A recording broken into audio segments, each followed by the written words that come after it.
Goeiemôre. Dit is 'n Woensdag 12 Maart. En heerlik om te kan verder gesels. Verlede week het ek die gedagtegang oor die bloed van Christus en wat die bloed vir ons doen onderbreek. En vandag wil ek dit graag verder neem. Ons Skepper God het die mens wat hy geskep het so lief, dat hy sy eie enigste seun gegee het, sodat elkeen wat ooit sou glo in die verlossing wat ons ontvang deur die bloed van Christus, deur te glo in hierdie bloed van Christus, dat dit ons sal vrymaak van die hande en die werke, as ook die invloed wat Satan konstant op ons probeer uitoefen. Elkeen wat dit glo, ontvang oorwinning oor Satan. Elkeen wat glo dat die krag van die bloed van Christus ons beskerm en verlos, ontvang oorwinning, ook in die klein goedertjies in ons lewe. En Vader, ek wil nou eers net vra, dankie.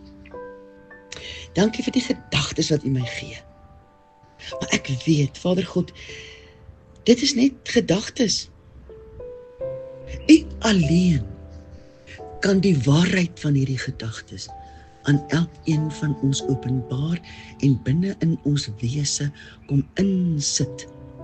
En daarom bid ek nou, dat U asseblief deur die krag van U Gees hierdie boodskap vooruitgaan en vir ons duidelik en helder maak, dat ons sal glo wat U in ons deponeer, meer as enigiets anders. Dankie dat U my vra om hierdie goed te praat, maar ek weet, as U dit nie in elkeen van ons self, in ons gees inplant nie, beteken dit niks. Ek bid U in die naam van ons Messias, Vader, kom doen dit asseblief vir elkeen, vir myself ook. Ek bid dit in die naam van Yeshua. Amen. Weet jy, kan jy glo dat die gedagte van eienaarskap 'n baie groot rol speel? Eienaarskap. Dit beteken dat ons hemelse Vader homself as eienaar sien oor elkeen wat hy geskep het. Kom staan 'n oomblik, staan maar stil by Jesaja 43 vers 1. Maar nou, so sê die Here jou skepper, o Jakob, jou formeerder, o Israel, wees nie bevrees nie, want ek het jou verlos. Ek het jou by jou naam geroep. Jy is myne. In hierdie teks lees ons die name van Jakob en Israel, maar dit verklaar steeds die hart van ons Skepper teenoor elkeen van sy skepsels. Onthou wat geskryf staan in die eerste brief van Johannes. Ek lees dit 1 Johannes 4, eers vers 8. Hy wat nie lief het nie, het God nie geken nie, want God is liefde.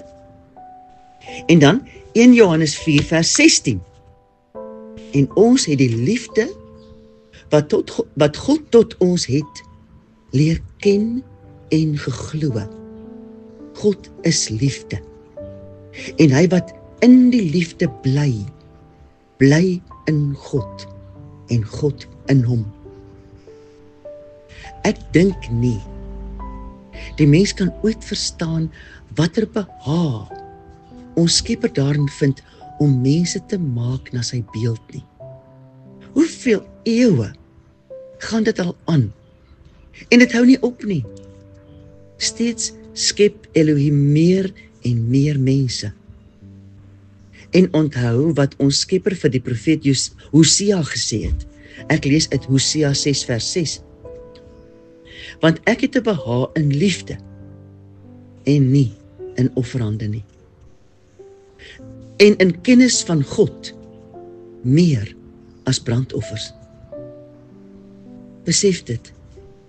Dit is eers wanneer ons Maker leer ken, dat ons werklik tot die verstaan kan begin kom van wie hy is en waarvoor hy ons geskep het. Hy roep ons tot liefde, tot heiligmaking, tot getrouheid, tot aanbidding van hom. Elkeen op sy unieke manier, nie op die patroon van enige iemand anders nie. Elkeen van ons is uniek. Ons durf nie leef met 'n begeerte om te wees soos hierdie of daardie een nie.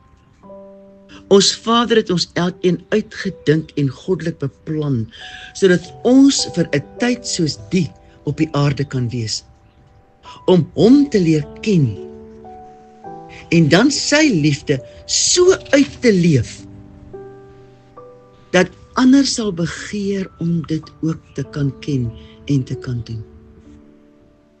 Maar elkeen van ons leef met ons eie geite, trap telkens weer in dieselfde slaggate. Hierdie teksverse waarin ons mekaar so herinner uit 1 Johannes en Hosea is so mooi.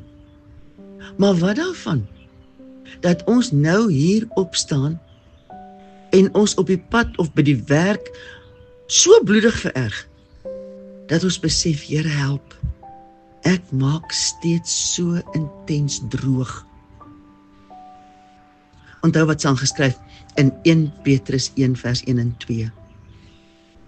Petrus, 'n apostel van Jesus Christus, aan die vreemdelinge van die verstrooiing in Pontus, Galasië, Kappadosie, Asië, Bitinië, uitverkore volgens die voorkennis van God die Vader, in heiligmaking van die Gees tot gehoorsaamheid en besprenkeling met die bloed van Jesus Christus. Mag genade en vrede vir julle vermenigvuldig word. Niemand van ons is volmaak nie. Wat ons nodig het, is geloof, deursettingsvermoë, die wil om aan die verlosser se kant uit te kom. En wat is dit wat ons daar sal bring? Die bloed van ons verlosser. Mag ons asseblief onsself daarin oefen om gelowig in gebed die afwassing van die bloed van Christus toe te pas op dit wat ons weet in ons gesindheid of in ons wandel, juis verwydering bring van ons kant af. Ons Vader God kan nie verander nie. Dit is ons wat ons rug draai, bietjies vergeet, en dan weer ons ou weë volg. Dankie Vader, dankie. Dankie dat U deur U Gees ons daarin wil bystaan, om te groei in heiligmaking, deur ons geloof in die bloed van ons Messias. Help ons om U toe te laat, om ons gesindheid af te was met die bloed van Jesus, sodat ons kan poog om in U teenwoordigheid te kan leef.